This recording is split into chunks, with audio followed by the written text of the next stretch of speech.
want to say thank you to all my Muslim sisters. I want to say thank you to all my Muslim brothers. And I want to say thank you to all the Muslim spies in attendance today. I shouldn't even call them Muslim spies. I call them the Haram place. I always show the Muslims are having fun, give their face. I can say something right now, the Haram police will run out there in the parking lot, get on the phone, call Haram police headquarters, ring, ring. So, hey, everybody, what's going on? Your boss is Islam, make the Muslim side. Then they get that Haram police cars. They start running through the streets of Slough. You can hear them 2 blocks away. Because the sirens sound like this.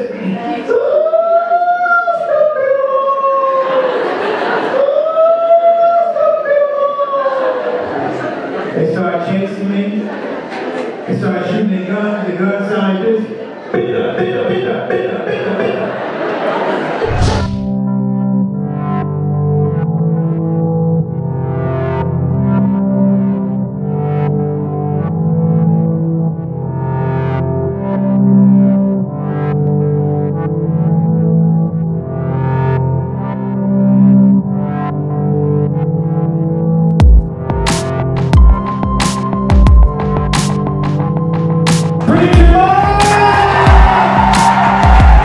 Assalamu alaikum, brother preacher Moss. How are you? Alhamdulillah wa alaikum assalam rahmatullahi wa barakatuh. Tell us, what brings you here in the UK? I am part of a 10-city tour with Islamic Help, and the cause is helping Syrian mothers and babies. So this is day 10 of the tour. So this is the coup de grace, and we're hoping we can raise some money and inspire people to give, but also inspire people to have fun in the process of giving. For all old school guys, I wrote a song. I wrote a song, a love song for my wife. Like, get the title of it? I wrote a song for my wife. It's a love song. It's called Come Stand in Front of the Television with Football On. Before we touch upon your famous tours, Allah Made Me Funny, I wanted to focus on what you did before. So, you have a degree in journalism. You wrote for comedians with the likes of George Lopez, Damien Wayans. You've toured with Dave Chappelle. Yes. What made you leave all that and focus on projects like Allah Made Me Funny and what you're doing today? I don't know if I left. I mean, I can't really say I left. I just had a change of focus. Because that's always going to be there, to write in Hollywood, to write for other comedians. It's always going to be there, but this was a unique opportunity to help or to contribute to the Muslim community at a time I felt like they needed most, and that was following 9/11. So, and you know, we're still having fun. So it's not like I just quit stand-up. You know what I mean? It's like we're going to do it a different way, and we're going to keep it halal and keep it moving. MashaAllah, MashaAllah. You're also in the world of teaching. You were a college lecturer, a school teacher for 11 years, where you were working with disturbed children. You've counseled the youth. What haven't you done? Haven't grown taller. I've been working on that, but you know, that hasn't worked out. So I have to, you know, I think my last foray is going to be the idea of TV production, movies, things like that. I'm working on some partnerships right now where people will be able to see a lot more of Preacher Moss as a comedian, as a content guy, as a producer. Actually beginning to develop young comedic talent. So that's coming down the way. But I'm going to probably be the first one out of the box. It's really trying to take the whole idea of Muslim comedy to a whole nother. I'm going to make it. I'm going to make, inshallah, make some Muslims happy. Mashallah. Make them proud. MashaAllah. Tell us about your college tour. My college tour is called End of Racism Comedy and Lecture Tour. It's still ongoing. It started in '95, still going. So we got 20 years, and 20 years actually this year. Again, talking about issues of race, diversity, and religion. So that was actually the thing I did before Allah Made Me Funny. So that gave me the framework to do Allah Made Me Funny. Alhamdulillah, all praise to Allah. MashaAllah, MashaAllah. So tell us about Allah Made Me Funny and how that project came about. It started out with just me, and I revamped it and said, this needs to be a community project. Not just me, but I reached out to Azeem Muhammad, who was a pretty tested road comic at the time, and I reached out to Azhar Usman, who was just beginning stand-up at the time, because I needed guys who were going to tie into the idea of the tour that we were trying to, some people say challenge stereotypes. We were trying to present positive images of Muslims and not worried about getting validated by people. It's a thing about images. If you can get to the marketplace first with your image, then that's what people remember, and that's what we did with Allah Made Me Funny. Is there going to be another tour of Allah Made Me Funny? You have to tune in. I'm not a betting man, but I would say definitely yes. In a big way, in a very big way. And it's going to be in this year, inshallah. So you got the exclusive. There you go. We're really excited about that. Thank you so much for sharing the exclusive news for us. You've also been on huge American and UK channels with the likes of VH1, CBS, BBC Radio, BBC Breakfast TV. The list goes on. How did that come about, and what are the main themes of the messages that you sent across to them? Controlling the image was what it. How did that come about? We were probably, in terms of entertainment, we were probably the first Muslim entertainment group to use PR. Like, not free PR, but we hired PR people to make sure that the messaging was straight, what we wanted to do. We got them out, we told them what we wanted to say, and that was what was cultivated in the media. And so when people would read it, it had a very unified message. You know what I mean? It was like, we weren't out, hey, we're blowing ourselves up. It was none of that. And we were very serious, but we were very focused. I look back and I was like, we had an extremely focused group coming out of 2004, particularly at that time, because the idea of Muslim image was all over the place. And and we hired Jewish guys. Because I'm smart like that. All right, I'm sorry.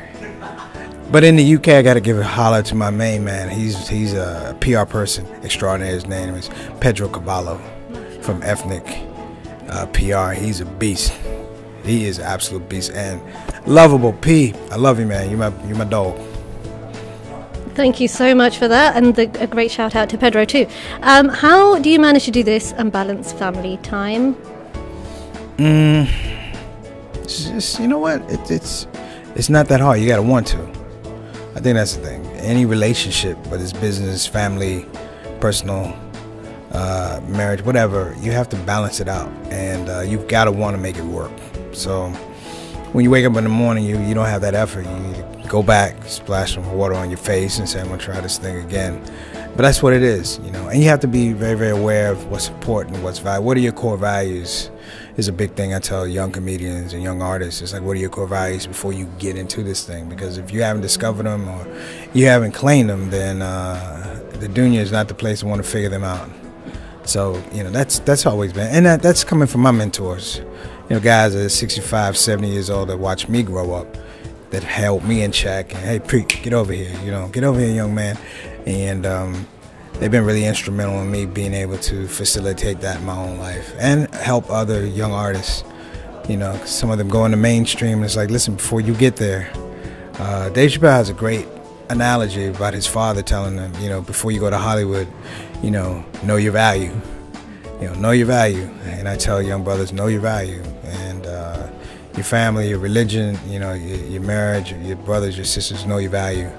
Because in Hollywood, and not just Hollywood, but in the world, in a lot of places, people, they want to tell you what your value is. So, you worked with Omar Reagan on American Sharia.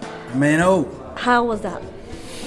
It was good, man. I mean, I'm happy for Omar. It's always great to see artists go out and pursue their dreams. He's an actor. He wanted to direct. He wanted to be in a film that had a specific message, and I really enjoyed it. It was a great experience. I've been on TV sets before and a few movie sets, but it was good being on a Muslim film soundstage. It wasn't a soundstage, but a TV set, and it was a lot of interesting things happened, a lot of learning curve, but in the end, alhamdulillah, he got his movie out, and we're looking for big things to come from him in the years forward. So, he's another bad man.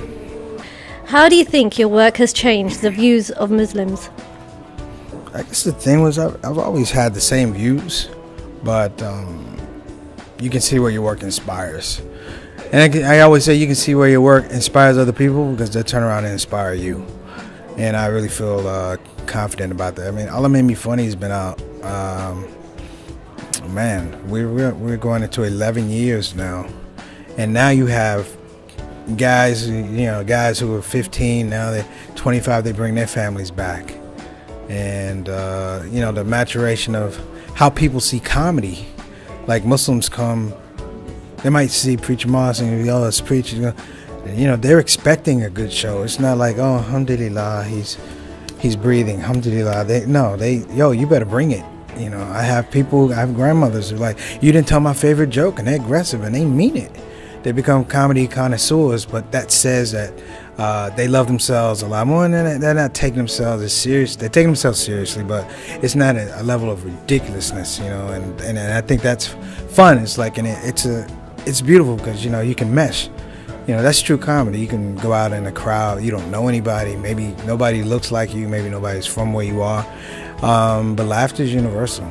It's a rhythm, it's a tone, and alhamdulillah, I've got to be more of a jazz musician over my last couple of years, because before you're like teaching. It's like, yo, you need to learn this and that and this, and now it's like you're back to your own spot where I don't have to manage or micromanage a lot of stuff. Now it's just, I'm back to being an artist, and that's the best thing. That's a great blessing. How can viewers reach you, and any final messages for them? You go to, Facebook, or you go to Allah Made Me Funny website, or you can make dua. There you go. That's how you can reach me. I think I still have Twitter. I don't know. I'm 48 years old. I don't even need a Twitter account. They should shut it down. I'm too old for Twitter and Snapchat and Instagram and Vine and put all this stuff. This is dumber and dumber. Talk to somebody. Put it on your phone and go talk to somebody. Hey, how are you? People sitting next to each other texting one another. It's ridiculous.